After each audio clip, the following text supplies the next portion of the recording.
BRS అధినేత మాజీ ముఖ్యమంత్రి కేసీఆర్ త్వరగా కోలుకొని అసెంబ్లీకి రావాలని సీఎం రేవంత్ రెడ్డి ఆకాంక్షించారు. హైదరాబాద్ సోమాజిగూడలోని యశోద ఆసుపత్రిలో కేసీఆర్ ను రేవంత్ పరామర్శించారు. మంత్రి సీతక్క, షబ్బీర్ అలీతో కలిసి ఆసుపత్రికి వెళ్లిన రేవంత్ కేసీఆర్ ను కలిశారు. ఆయన ఆరోగ్య పరిస్థితిని మాజీ మంత్రి కేటీఆర్ వైద్యులను అడిగి తెలుసుకున్నారు. కేసీఆర్ ను పరామర్శించాను, ఆయన కోలుకుంటున్నారు సీఎం రేవంత్ రెడ్డి తెలిపారు. కేసీఆర్ వైద్యం కోసం అన్ని జాగ్రత్తలు తీసుకోవాలని సీఎస్ ను ఆదేశించా. కేసీఆర్ త్వరగా కోలుకొని అసెంబ్లీకి రావాలని ఆకాంక్షిస్తున్నాం. మంచి ప్రభుత్వ పాలన అందించడానికి కేసీఆర్ సూచనలు అవసరం ఉంది. ప్రజల పక్షాన కేసీఆర్ అసెంబ్లీలో మాట్లాడాల్సిన అవసరం ఉంది. త్వరగా కోలుకొని అసెంబ్లీ సమావేశాల్లో పాల్గొనాలని కేసీఆర్ ను కోరా అని చెప్పారు. కాగా గురువారం అర్ధరాత్రి ఎర్రవల్లి నివాసంలోని బాత్రూంలో కేసీఆర్ జారిపడటంతో ఎడమతుంటికి తీవ్ర గాయమైన సంగతి తెలిసిందే. సోమాజిగూడలోని యశోద ఆసుపత్రి వైద్యులు ఆయనకు శుక్రవారం రాత్రి తుంటి మార్పిడి శస్త్రచికిత్స చేశారు. ఆయన ఆరోగ్య పరిస్థితిని నిరంతరం పర్యవేక్షిస్తున్న వైద్యులు శనివారం వాకర్ సాయంతో నెమ్మదిగా అడుగులు వేయించారు. తెలంగాణ మంత్రిగా కోమటిరెడ్డి వెంకటరెడ్డి బాధ్యతలను స్వీకరించారు. ఆర్ఎండ్బి సినిమాటోగ్రఫీ శాఖల మంత్రిగా సచివాలయంలోని తన ఛాంబర్లో బాధ్యతలను చేపట్టారు. సచివాలయంలోని 5వ అంతస్తులోని 11వ ఛాంబర్లో బాధ్యతలను స్వీకరించారు. ప్రత్యేక పూజలు నిర్వహించిన అనంతరం మంత్రిగా తన చైర్లో కూర్చున్నారు. ఈ కార్యక్రమంలో ఆయన కుటుంబ సభ్యులు, సోదరుడు ఎమ్మెల్యే రాజగోపాల్ రెడ్డి, నకిరేకల్ ఎమ్మెల్యే వేముల వీరేశం అధికారులు పాల్గొన్నారు. మంత్రిగా బాధ్యతలను స్వీకరించిన వెంటనే కొన్ని ఫైళ్లపై సంతకం చేశారు. మంత్రిగా బాధ్యతలను చేపట్టిన వెంటనే 9 ఫైల్స్ పై సంతకాలు చేశారని కోమటిరెడ్డి చెప్పారు. తనకు ఆర్ఎండ్బి శాఖను కేటాయించిన ముఖ్యమంత్రి రేవంత్ కు ధన్యవాదాలు తెలుపుతున్నానని అన్నారు. అసెంబ్లీ ఆవరణలో కొత్త కౌన్సిల్ హాల్ ను నిర్మించనున్నామని, ఆ బాధ్యతను ముఖ్యమంత్రి తనకు అప్పగించారని చెప్పారు. అసెంబ్లీలో గాంధీ విగ్రహం ముందున్న ఫెన్సింగ్ ను తీసేసి సుందరీకరణ పనులు చేపడతామని తెలిపారు. తన నియోజకవర్గం పరిధిలోని రోడ్లను 100 కోట్ల వ్యయంతో 4 లైన్ల రోడ్లుగా మారుస్తామని చెప్పారు. అండ్ హైదరాబాద్ విజయవాడ రోడ్డు గురించి మీకు చెప్పాలి. ఎల్పీ నుంచి మల్కాపూర్ వరకు ఇప్పుడు ఆల్మోస్ట్ ఆల్ 50-60% అయిందా, 40-50% అయింది. అందుకంటే బాగా ట్రాఫిక్ ఉన్న రోడ్డు, ఫ్లైఓవర్స్ వస్తున్నాయి. దాంట్లో రామోజీ ఫిలిం సిటీకి వెళ్ళి అక్కడికి దాన్ని కూడా నెక్స్ట్ 6 to 8 months కూడా కంప్లీట్ చేస్తాం. మల్కాపూర్ నుంచి సూర్యాపేట వరకు, ఆల్రెడీ ఖమ్మం నుంచి ఇక్కడికి కోదాడ వరకు గ్రీన్ ఫీల్డ్ రోడ్ అయిపోయింది కదా, అది కంప్లీట్ అయింది. మల్కాపూర్ నుంచి సూర్యాపేట వెళ్తే హైదరాబాద్ విజయవాడ పోయే వాళ్ళు ఫ్లైట్ ఎక్కే అవసరం లేదు. జస్ట్ 2-2.5 hours లోనే విజయవాడ చేరుకుంటారు. అది ప్రైమ్ మినిస్టర్ గారితో పర్సనల్ గా డిస్కస్ చేసిన సమ్ టెక్నికల్ ఇష్యూస్. అది జిఎంఆర్ ఇచ్చిన టోల్ రోడ్ కాబట్టి వాళ్ళు సుప్రీంకోర్టుకు వెళ్ళిండ్రు. తర్వాత ఆర్బిట్రేషన్ ఏదో ఎక్స్ట్రా అడిగిండ్రు. అవన్నీ కొద్దిగా ఇంటర్నల్ మ్యాటర్స్ ఉన్నాయి. అది గడ్కరీ గారిని దాదాపు 15 సార్లు మీటింగ్ పెట్టారు.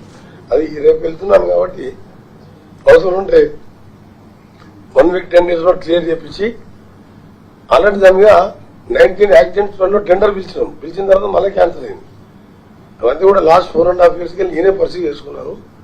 సో నాకున్న ఎక్స్పీరియన్స్ తో రూట్స్ మీద దాన్ని కూడా హైదరాబాద్ విజయవాడ రోడ్డు కంప్లీట్ చేస్తే మనకి ఇన్స్టెడ్ ఆఫ్ ఎయిర్పోర్ట్కి పోయి నువ్వు ఫ్లైట్ ఎక్కి అక్కడ దిగి డెసిషన్ కూడా విజయవాడ చేరుకుంటుంటావు. అది అడిగాను. దాని ప్యారలల్ గా గ్రీన్ ఫీల్డ్ ఎక్స్వైవే కూడా అడిగాను. 2 కన్సిడరేషన్లు ఉన్నాయి. దాన్ని కూడా ఎట్టి పరిస్థితుల్లో ఈ 2 years లో దాన్ని కంప్లీట్ చేపిస్తాం. మాదాపూర్ ఐటీసీ కోహినూర్ హోటల్లో సౌత్ ఇండియా, ఈశాన్య రాష్ట్రాల్లో పర్యాటక రంగంలో పెట్టుబడులను ప్రోత్సహించేందుకు ఉద్దేశించిన సదస్సుకు ముఖ్య అతిథిగా హాజరయ్యారు కేంద్ర పర్యాటక సాంస్కృతిక శాఖ మంత్రి కిషన్ రెడ్డి. తెలంగాణ పర్యాటక సాంస్కృతిక శాఖ ప్రిన్సిపల్ సెక్రటరీ శైలజ రామయ్య సదస్సులో పాల్గొన్నారు. తెలంగాణ, ఆంధ్రప్రదేశ్, కేరళ, తమిళనాడు, కర్ణాటక, అస్సాం, మేఘాలయ సీనియర్ బ్యూరోక్రాట్స్ సదస్సుకు హాజరయ్యారు. ప్రపంచంలోనే పర్యాటక విభాగం అత్యంత కీలక పాత్ర పోషిస్తుందని కేంద్ర మంత్రి కిషన్ రెడ్డి అన్నారు. అనేక దేశాలు టూరిజం సెక్టార్ ద్వారా తమ రెవెన్యూ పెంచుకుని ముందుకెళ్తున్నాయన్నారు. భారత పర్యాటక రంగాన్ని ముందుకు తీసుకెళ్లాల్సిన అవసరం ఉంది. డొమెస్టిక్ టూరిజంని పెంచాలన్నారు. అందుకోసం నరేంద్ర మోదీ గారి నాయకత్వంలోని భారత ప్రభుత్వం అనేక కార్యక్రమాలు చేపడుతుందని వెల్లడించారు. ఇటీవలి కాలంలో విదేశాల నుంచి భారత్కు వచ్చే పర్యాటకుల సంఖ్య విపరీతంగా పెరిగిందన్నారు. Emerging trend to public-private partnership as an opportunity to bring about the transformative growth in this tourism sector also. Government of India along all the state governments are promoting an ecosystem to 3 steps. 1, connect, collaborate and conduct. That means by having a platform for first level introduction, to collaborate through a formal engagement, and 3, conduct business via favorable environment. I am confident today's this event discussion will lead a greater support for investors and help chart out innovative approaches to public-private and community partnerships. I will once again like to thank the organizers for this hour of this needful discussion, and also I thanks to organizers for inviting me to participate in this important event. Thank you once again. Khammam పట్టణానికి చేరుకున్న మంత్రులకు ఘన స్వాగతం లభించింది. Deputy CM బట్టి విక్రమార్క మంత్రులు తుమ్మల నాగేశ్వరరావు, పొంగులేటి శ్రీనివాసరెడ్డిలకు జిల్లా Congress party office వద్ద భారీ గజమాలతో ఘనంగా స్వాగతం పలికారు. కాంగ్రెస్, టీడీపీ, సిపిఐ, వైఎస్ఆర్టీపీ కార్యకర్తలు జిల్లా కాంగ్రెస్ పార్టీ కార్యాలయం చేరుకున్న మంత్రులకు పుష్పగుచ్చం అందజేసి స్వాగతం పలికారు. డీసీసీ అధ్యక్షుడు పువ్వాల దుర్గాప్రసాద్.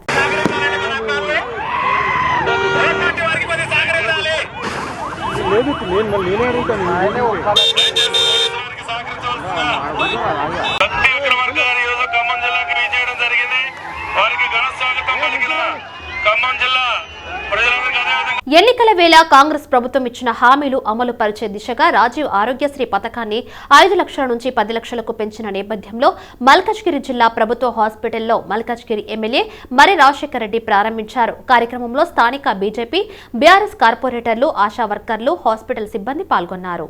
ఆరోగ్యశ్రీ పథకం 5 లక్షల నుంచి 10 లక్షలకు పెంచడంపై హర్షం వ్యక్తం చేశారు మల్కాజ్గిరి ఎమ్మెల్యే మరి రాజశేఖర్ రెడ్డి.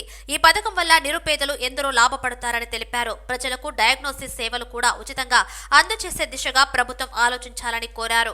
మల్కాజ్గిరి జిల్లా ప్రభుత్వ ఆసుపత్రిలో మెరుగైన సదుపాయాలు అందిస్తామని హామీ ఇచ్చారు. ఇటువంటి అన్ని కూడా కొన్ని ఇబ్బందికరమైన విషయాలు ఉన్నాయి.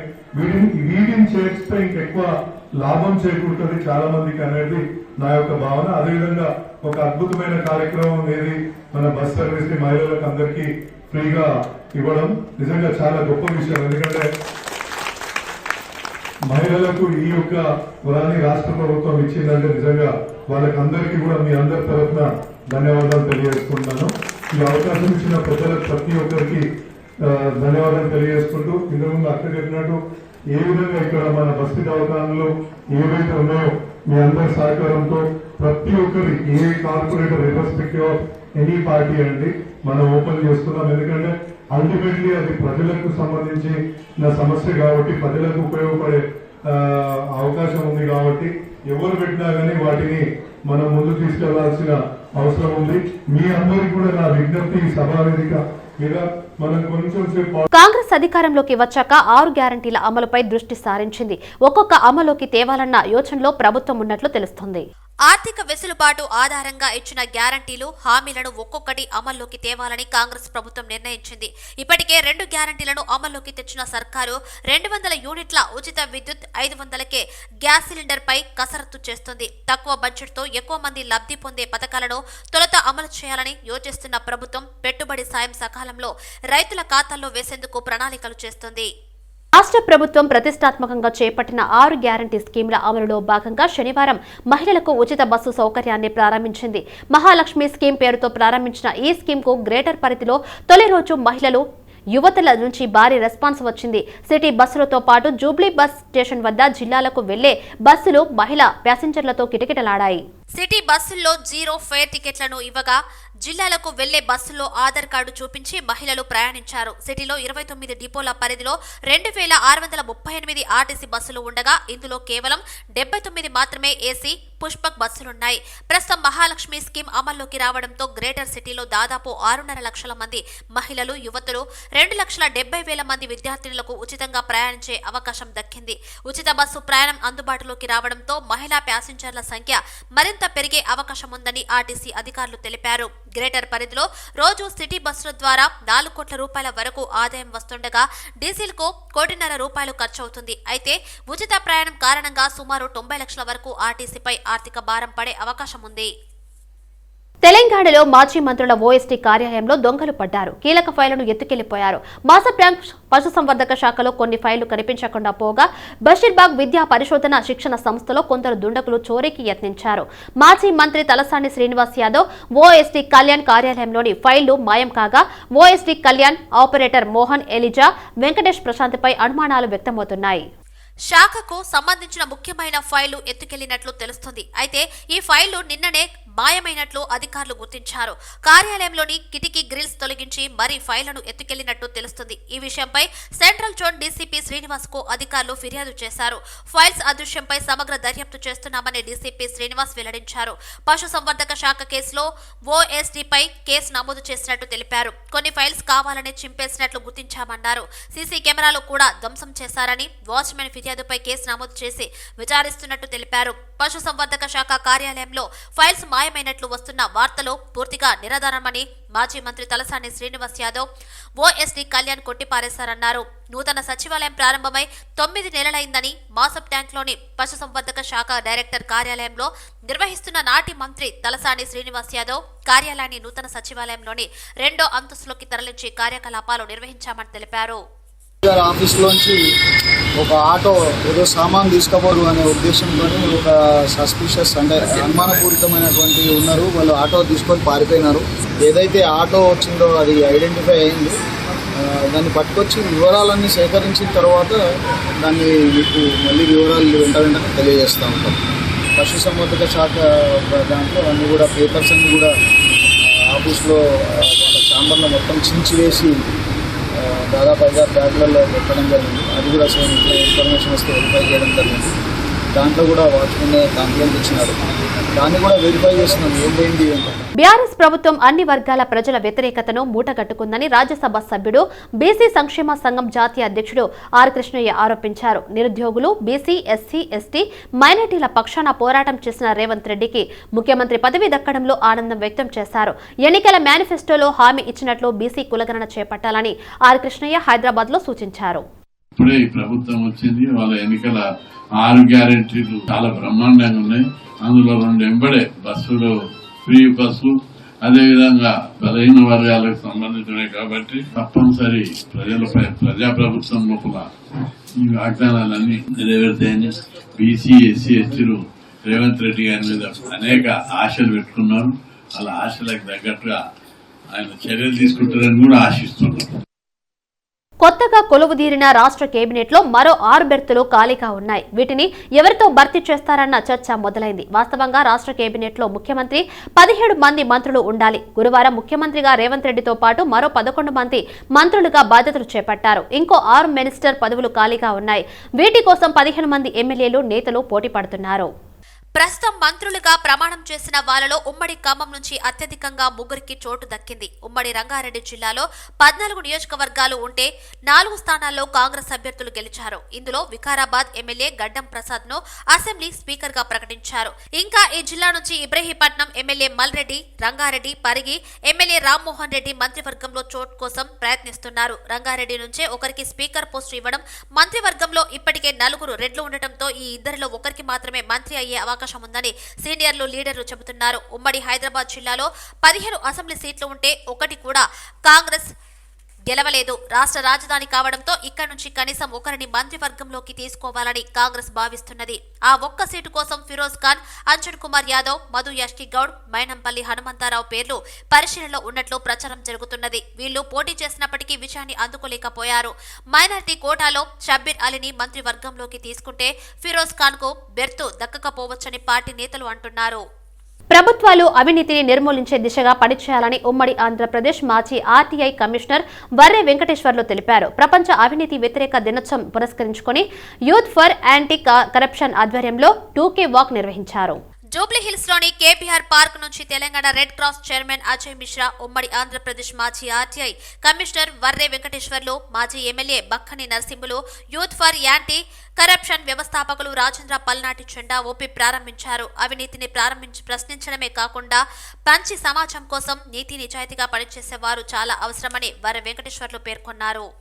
లాంటి సంస్థలు ఇంకా కృషి చేయాల్సినటువంటి అవసరం ఉన్నదని చెప్పి ఈ సందర్భంగా నేను మనవి చేస్తా ఉన్నాను. కొన్ని చట్టాలు పరిపాలనలో పారదర్శకత పెంచేందుకు, అధికారులు జవాబుదారీగా ఉండేందుకు, ప్రజలకు హక్కులు కల్పిస్తూ తీసుకొచ్చిన చట్టాల మూలాన అవినీతిని నిర్మూలించవచ్చు అనేటువంటి ఉద్దేశంతో ఆర్టీఐ చట్టాన్ని తీసుకురావడం జరిగింది. ఆ చట్టము ప్రజల్లోకి వెళ్తున్న క్రమంలో దానికి కొన్ని ఆటంకాలు కల్పిస్తా ఉన్నారు. వాటి విషయంలో కూడా యువత ముందుండి ఫైట్ చేసి, గతంలో కొంతమంది ఐఏఎస్, ఐపీఎస్ అధికారులు పారదర్శకత కోరుకునే వాళ్ళు ఎన్జిఓలు తీసుకొచ్చినటువంటి ఈ యొక్క చట్టాన్ని నిర్వీర్యం చేస్తున్న కేంద్ర ప్రభుత్వాన్ని ప్రశ్నించాల్సినటువంటి అవసరం కూడా యువత పైన ఆధారపడి ఉన్నదని చెప్పి ఈ సందర్భంగా ముఖ్యంగా మనం చేయదలుచుకున్నాం. టీఎన్జీఓ సచివాలయ ఉద్యోగుల హౌసింగ్ సొసైటీల కార్యవర్గాల్ని రద్దు చేసి సీనియర్ ఐఏఎస్ అధికారిని స్పెషల్ ఆఫీసర్ గా నియమిస్తూ నూతన కార్యవర్గాన్ని నియమించాలని తెలంగాణ అధికారులు, ఉద్యోగ ఉపాధ్యాయ కార్మిక సంఘాల సంయుక్త పోరాట సమితి కోరింది. కమిటీల్లో బయటి వ్యక్తులకు అవకాశం కల్పించి 100 కోట్లు వెనకేసుకున్నారని సమితి చైర్మన్ తిరువారంగం ప్రభాకర్ ఆరోపించారు. ఈ అవినీతిపై అప్పట్లో ఏసీబీ, సిబిఐ అధికారులకు ఫిర్యాదు చేసినా ఫలితం లేకుండా పోయిందని ఆవేదన వ్యక్తం చేశారు. దశాబ్దాలుగా పట్టించుకొని తమ హౌసింగ్ సమస్యను ముఖ్యమంత్రి రేవంత్ రెడ్డి ప్రభుత్వం పరిష్కరించాలని విజ్ఞప్తి చేశారు. మాకు ఈ స్థితిని కల్పించారు. అలాంటి స్థితి నుండి మేము విముక్తులైన అందరి సహకారాలతో. కాబట్టి మా యొక్క డిమాండ్లు ముఖ్యంగా పీఆర్సీ విషయంలో కానీ, ఐఆర్ విషయంలో కానీ, డిఎల్ విడుదల విషయంలో కానీ, మొదటి నెల జీతాలు, పెన్షన్లు ఇవ్వడంలో కానీ, మిగతాది వాళ్ళ మాకు వైద్య సదుపాయాలన్నీ కార్పొరేట్ ఆసుపత్రులలో ఇవ్వాలనే విషయంలో కానీ మేము ఒక సందర్భంగా మేము వినతిపత్రం సమర్పిస్తాం. వచ్చే ఏడాది లోక్సభ ఎన్నికలు జరగనున్న నేపథ్యంలో ఇంటర్ ఫలితాలను ఈసారి ముందుగా నిర్వహించాలని అధికారులు నిర్ణయించారు. సాధారణంగా ఇంటర్ పరీక్షలు మార్చి మధ్యలో నిర్వహిస్తారు. ఆ తర్వాత 10వ తరగతి పరీక్షలు నిర్వహిస్తారు. అయితే ఈసారి అదే సమయంలో సార్వత్రిక ఎన్నికలు జరగనుండడం అధికారులు ఇతర పనుల్లో బిజీగా ఉండే అవకాశం ఉంది. పరీక్షల నిర్వహణ, జవాబు పత్రాల మూల్యాంకనంలో ఇబ్బందులు తలెత్తే అవకాశం ఉంది. దీనికి తోడు ఏప్రిల్ 1 నుంచి 15 వరకు జేఈఈ మెయిన్స్ పరీక్షలు ఉన్నాయి. ఇంటర్ పరీక్షలను ముందుగానే నిర్వహించడం వల్ల విద్యార్థులు జేఈఈ మెయిన్స్ కు సన్నద్ధం కావడానికి సమయం ఉంటుంది. ఇంటర్ పరీక్షలు ముగిశాక అదే నెల 12న లేదంటే 14 నుంచి 10వ తరగతి పరీక్షలు నిర్వహించాలని యోచిస్తున్నారు. అలాగే ఫిబ్రవరి 26 నుంచి ప్రీ ఫైనల్ పరీక్షలు నిర్వహించాలని నిర్ణయించినట్టు తెలుస్తుంది. ఇవన్నింటినీ పరిగణలోకి తీసుకుని మార్చి 1 నుంచే ఇంటర్ పరీక్షలు నిర్వహించేందుకు ఇంటర్ బోర్డు సమాయత్తం అవుతుంది. తెలంగాణ ముఖ్యమంత్రిగా రేవంత్ రెడ్డి ప్రమాణ స్వీకారం చేసిన అనంతరం గురువారం సాయంత్రం తొలి కేబినెట్ సమావేశం నిర్వహించారు. ఈ కేబినెట్ లో విద్యుత్ శాఖపై జరిగిన చర్చ సందర్భంగా ముఖ్యమంత్రి త్వరలోనే విద్యుత్ శాఖ లావాదేవీలపై శ్వేతపత్రం విడుదల చేయాలని చెప్పినట్లు తెలుస్తుంది. కొద్ది రోజుల క్రితమే ట్రాన్స్కో జెన్కో సీఎండీ పదవికి రాజీనామా చేసిన డి ప్రభాకర్ రావు రాజీనామాను ఆమోదించవచ్చని శుక్రవారం జరిగే సమీక్షకు హాజరయ్యేలా చూడాలని అధికారులను ఆదేశించినట్లు కూడా వార్తలు వచ్చాయి. ఈ సమావేశం అనంతరం కేబినెట్ నిర్ణయాలను మంత్రులు దుద్దిల్లా శ్రీధర్ బాబు, పొన్నం ప్రభాకర్లు మీడియాకు తెలియజేశారు. 2014 డిసెంబర్ నుంచి 2023 డిసెంబర్ 7వ తేదీ వరకు గత ప్రభుత్వ హయాంలో అన్ని శాఖ పరిధిలో జరిగిన ఆర్థిక లావాదేవీలకు సంబంధించి ఖర్చులు, ప్రజలకు ఏ మేరకు ప్రయోజనాలు అందాయనే వివరాలతో శ్వేతపత్రం విడుదల చేయాలని నిర్ణయించాం మంత్రి శ్రీధర్ బాబు అని చెప్పారు. దీనితో పాటు విద్యుత్ శాఖలో ప్రణాళికబద్ధమైన నిర్ణయాలు జరగలేదని అన్నారు. విద్యుత్ శాఖలో జరిగిన లావాదేవీలపై కూడా శ్వేతపత్రం విడుదల చేయనున్నట్లు తెలిపారు. గ్రూప్ 2 పరీక్ష నిర్వహణపై రాష్ట్ర ప్రభుత్వం త్వరలో సమీక్ష నిర్వహించనుంది. ఇప్పటికే 2 సార్లు వాయిదా పడిన గ్రూప్ 2 పరీక్షను 2024 జనవరిలో నిర్వహించేందుకు టీఎస్పీఎస్సీ కార్యాచరణ మొదలుపెట్టింది. పరీక్షల నిర్వహణకు పరిపాలనాపరమైన ఏర్పాట్లు చేస్తుంది. పరీక్ష కేంద్రాలు గుర్తించేందుకు వీలుగా జిల్లా కలెక్టర్లకు కమిషన్ లేఖలు రాసింది. గ్రూప్ 1, గ్రూప్ 2తో పాటు ఇతర పరీక్షల తాజాగా పరిస్థితిపై ఇప్పటికే వివరాలు తీసుకున్న ప్రభుత్వం త్వరలో సమీక్ష నిర్వహించనుంది. గ్రూప్ 2 రాత పరీక్ష షెడ్యూల్ ప్రకారమే జరుగుతుందా లేదా మరోసారి వాయిదా పడుతుందా అని నిరుద్యోగుల్లో సందిగ్ధం నెలకొంది. ఈ పోస్టుల కోసం ఎదురుచూసిన 5.5 లక్షల మంది కమిషన్ నిర్ణయం కోసం ఎదురుచూస్తూ ఉన్నారు. అయితే ఈ సమీక్ష సమావేశంలో గ్రూప్ 2 పరీక్ష నిర్వహణపై స్పష్టత వచ్చే అవకాశం ఉన్నట్లు సమాచారం. మహాలక్ష్మి పథకం వల్ల మెట్రోపై తీవ్ర ప్రభావం పడే అవకాశాలు కనిపిస్తూ ఉన్నాయి. ఆర్టీసీ బస్సులో మహిళలందరికీ పూర్తి ఉచిత ప్రయాణాన్ని అందిస్తున్న తరుణంలో మెట్రో రైలులో వెళ్లేందుకు మహిళా మణుల్లో చాలా మంది వెనుకంజ వేస్తారేమో అన్న అనుమానం వెంటాడుతోంది. వేల కోట్లతో నిర్మించిన హైదరాబాద్ మెట్రో ప్రాజెక్టుకు రాబోయే రోజుల్లో ఇబ్బందులు తలెత్తే ప్రమాదం ఉందని అధికారులు ఆందోళన వ్యక్తం చేస్తున్నారు. ఎన్నికల నేపథ్యంలో ఇచ్చిన 6 గ్యారంటీల్లో భాగంగా కాంగ్రెస్ ప్రభుత్వం ఆర్టీసీ బస్సుల్లో మహిళలకు ఉచిత ప్రయాణాన్ని లాంఛనంగా ప్రారంభించింది. గ్రామీణ ప్రాంతాల్లో పల్లె వెలుగు ఎక్స్ప్రెస్ తో పాటు నగరంలో ఆర్డినరీ మెట్రో బస్సుల్లో రూపాయి ఖర్చు లేకుండా ప్రయాణించే అవకాశాన్ని కల్పించారు. ఈ క్రమంలో తొలి రోజు మెట్రోలోని మహిళా బోగిలో ప్రయాణికులు అంతగా కనిపించలేదని అంటున్నారు. నగరంలోని LB Nagar, Miyapur, JBS, MGBS, Nagole, Rayadurgam కారిడార్లలో 1028 మెట్రో సర్వీసులు నడుస్తున్నాయి. 57 స్టేషన్ల ద్వారా రోజు సగటున 5.10 లక్షల మంది ప్రయాణిస్తున్నారు. ఉదయం 6 గంటలకు ప్రారంభమవుతున్న రైళ్లు రాత్రి 11 గంటల వరకు నగరవాసులకు అందుబాటులో ఉంటున్నాయి.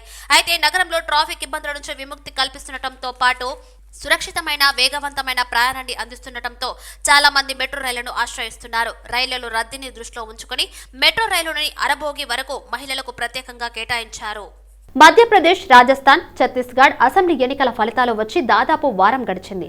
ఈ 3 రాష్ట్రాల్లో కొత్త ముఖ్యమంత్రులు ఎవరనే దానిపై సస్పెన్స్ కొనసాగుతూనే ఉంది. మధ్యప్రదేశ్లో జ్యోతిరాదిత్య సింధియా, నరేంద్ర సింగ్ తోమర్, ప్రహ్లాద్ సింగ్ పటేల్, కైలాష్ విజయవర్గీయ పేర్లను బీజేపీ పరిశీలిస్తున్నట్టు తెలిసింది. రాజస్థాన్ సీఎం రేస్లో తాను లేరని బీజేపీ ఎమ్మెల్యే బాబా బాలక్నాథ్ ప్రకటించారు. మాజీ సీఎం వసుంధర రాజే, కేంద్ర మంత్రులు గజేంద్ర సింగ్ షేకావత్, అర్జున్ మేఘ్వాల్, దియా పేర్లు రాష్ట్ర రాజకీయ వర్గాల్లో జోరుగా చక్కర్లు కొడుతున్నాయి. ఛత్తీస్గఢ్ లో మాజీ సీఎం రమణ్ సింగ్, రామ్ విచర్ నేతం, సరోజ్ పాండే, రేణుకా సింగ్ వంటి వాళ్ళు సీఎం పదవి కోసం ప్రధానంగా పోటీ పడుతున్నారు. బద్రీ విశాల్ పన్నాలాల్ ట్రస్ట్ ఆధ్వర్యంలో పేద మెరిట్ విద్యార్థుల కోసం స్కాలర్షిప్స్ పంపిణీ కార్యక్రమం బంజారా హిల్స్ లో నిర్వహించారు. డిగ్రీ, ఎంబీఏ, ఎంబీబీఎస్ తదితర కోర్సులో చదువుతున్న 600 మంది విద్యార్థులకు 60 లక్షల విలువైన స్కాలర్షిప్ కు సంబంధించిన చెక్కులను బద్రీ విశాల్ పన్నాలాల్ ట్రస్ట్ చైర్మన్ శరత్ పాటి పంపిణీ చేశారు. తమ తండ్రి బద్రీ విశాల్ ఆశయాలను కొనసాగిస్తూ అనేక సేవా కార్యక్రమాలు నిర్వహిస్తున్నామన్నారు శరత్ పట్టి. ఉచిత ఆరోగ్య శిబిరాలు, కంటి సర్జరీలు, డయాలసిస్ కేంద్రాల ఏర్పాటు, ఉద్రశమల్లో మౌలిక సదుపాయాలు, వితంతువులకు నెల నెల ఆర్థిక సాయం, 80% కంటే ఎక్కువ మార్కులు సాధించే పేద విద్యార్థులకు స్కాలర్షిప్స్ తదితర కార్యక్రమాల కోసం ప్రతి ఏటా తమ ట్రస్ట్ తరపున 2.5 కోట్ల రూపాయల ఖర్చు చేస్తామని వివరించారు. కరోనా సమయంలో వేలాది మంది కార్మికులకు వ్యాక్సిన్ డోసులు వేయించడంతో పాటు వారికి నిత్యావసర వస్తువులను అందజేస్తామని పేర్కొన్నారు. ఈ స్కాలర్షిప్లు ఇస్తున్నాము. ఈ టోటల్ అమౌంట్ 60 లక్షల రూపాయల వరకు ఉంటుంది. ఇదే కాకుండా ప్రతి సంవత్సరం కూడా ట్రస్ట్ తరఫున సుమారు 2 నుంచి 3 కోట్ల రూపాయల వరకు సోషల్ వర్కుల కోసం డబ్బు ఖర్చు పెడతా ఉన్నాము. అందులో స్కూళ్ళ యొక్క ఇంప్రూవ్మెంట్ కోసము, ఫిజికల్లీ డిజేబుల్డ్ పర్సనాలిటీస్కి వారికి ఆర్థికంగా సహాయం చేస్తున్నాము. ఓల్డ్ ఏజ్ పెన్షన్ లాగా ఇస్తూ ఉన్నాము. అండ్ వేరియస్ మెడికల్ క్యాంపులు కండక్ట్ చేస్తూ ఉన్నాము. వాటికి కూడా కావాల్సినటువంటి ఆ మెడికల్ క్యాంప్ అయిన తర్వాత వారికి మందులు కూడా ఉచితంగా ఇవ్వడం జరుగుతాం. Where 600 students are being provided scholarship, and we are giving about 60 lakh rupees to these 600 students. This is every year we do, and apart from this, Badri Vishal Pannalal Pitri Trust is engaged in various social service activities like orphanages and old age homes, government schools. Here we provide basic infrastructure like bed, we provide items which will improve their standard of living there. As a rule, we don't provide clothing and food grain. Everybody has a lot of that, but we provide things which will improve their standard of living, like water heaters, furniture, lights, fittings, water dispensers, water purifiers, water heaters, and we also provide solar panels so that they save about 5,000 rupees every year in their electricity bills. Apart from that, government schools also we have served, and we organize medical camps, about 18 of them in a year, where Sangareddy జిల్లా పటంచెరు నియోజకవర్గం Ameenpur municipal పరిధిలోని 17వ ward Praneeth పనోరామా కాలనీలో Patancheru MLA Gudem Mahipal Reddy పర్యటించారు. Machine Bhagiratha పథకం ద్వారా ఏర్పాటు చేసిన ఇంటింటికి రక్షిత మంచినీటి కార్యక్రమాన్ని ప్రారంభించారు. ఈ కార్యక్రమానికి municipal chairman Tummala Panduranga Reddy, Ameenpur ZPTC Sudhakar Reddy, YS chairman Nandaram Narasimha Goud, స్థానిక కౌన్సిలర్ చంద్రకళ గోపాల్ పాల్గొన్నారు. షామీర్పేట్ పోలీస్ స్టేషన్ పరిధిలోని అలియాబాద్ గ్రామంలో దొంగలు హల్చల్ చేశారు. నిర్జన ప్రదేశాలు కాకుండా ఏకంగా జనసాంద్రత ఉన్న ప్రధాన రహదారుల్లో ఉండే ఇళ్లపై సైతం దొంగతనానికి దిగబడుతున్నారు దొంగలు. షామీర్పేట్ మండలంలో ఓ ఇంటి తాళాలు పగలగొట్టి చోరీకి యత్నించారు దొంగలు. ఆలియాబాద్ గ్రామంలో 2 రోజుల క్రితం వృద్ధురాలి ఇంటి తాళాలు పగలగొట్టి 8,000 రూపాయలు ఎత్తుకెళ్లిన దుండగులు మళ్లీ 2 రోజుల కాకముందే 2 ఇళ్లలో తలుపుతున్న గొల్లం కట్ చేసి చోరీలకు పాల్పడటంతో గ్రామస్తులు భయాందోళనకు గురవుతున్నారు. హైదరాబాద్ అంబర్పేట మహంకాళి దేవస్థాన సమితి ఆధ్వర్యంలో ధ్వజస్తంభాన్ని నిర్వహించడం జరుగుతున్నది. ఈ మేరకు మాజీ కార్పొరేటర్ పుల్ల నారాయణస్వామి ధ్వజారోహణ కార్యక్రమానికి 2 లక్షల రూపాయల చెక్కును అంబర్పేట సేవా సమితి దేవాలయం వారికి అందజేశారు. అమ్మవారి ధ్వజస్తంభం నిర్మించడం ఎంతో మంచిదని మాజీ కార్పొరేటర్ పుల్ల నారాయణస్వామి తెలిపారు. అలాంటి కార్యక్రమానికి నా వంతు సహాయం చేయడం ఎంతో అదృష్టంగా భావిస్తున్నానని వెల్లడించారు. అమ్మవారి ఆశీస్సులు భక్తులపై ప్రజలపై ఎల్లవేళలా ఉండాలని కోరుకున్నారు. వారు నా తరఫున విన్నవించి ఈ యొక్క సేవా కార్యక్రమం ఏదైతే ఉందో అది అమౌంట్ చెప్తే భావ్యం కాదు, కానీ అమ్మవారి సేవకు నేను ఎప్పుడు సదా మీ అందరికి అందుబాటులో ఉంటూ ఇంకా ఏదైనా కానీ అమ్మవారికి సేవలో మీరు ఆజ్ఞాపిస్తే నేను తప్పకుండా సేవించి అమ్మవారికి సేవకు పాత్రుని అవుతాను. ధన్యవాదాలు. అంబర్పేట్ దేవస్థాన సేవా సమితి విన్నపంతో మరి ఈరోజు మన పాత ధ్వజస్తంభం స్థానంలో మరి ఆ యొక్క చెక్క ప్రతిమను పునఃప్రతిష్ఠించాలని ఒక కమిటీ నిర్ణయంతో మరి నారాయణ స్వామి గారిని అడగడం జరిగింది. ఆయన సౌకర్యంతో మరి ఈరోజు ఆ యొక్క ధ్వజస్తంభ దానికి మరి 2 లక్షల రూపాయలు ఆయన మరి విరాళంగా ఇచ్చినందుకు వారికి అమ్మవారు ఎల్లవెల్లలా ఆయన వెంబడి ఉండి ఆయనకు ఆశీర్వదించి మరి అలా ఫ్యామిలీకి మొత్తానికి కూడా ఆశీర్వదించి ఇక్కడున్న కమిటీ వాళ్ళకి ఉన్న అమర్పేట ప్రజలకు కూడా అందరికి కూడా అమ్మవారి ఆశీస్సులు ఉండాలని చెప్పి కోరుతూ మరోసారి మరి మాజీ కార్పొరేటర్ అయినటువంటి నారాయణ స్వామి గారికి అంబర్పేట దేవస్థాన సేవా సమితి తరఫున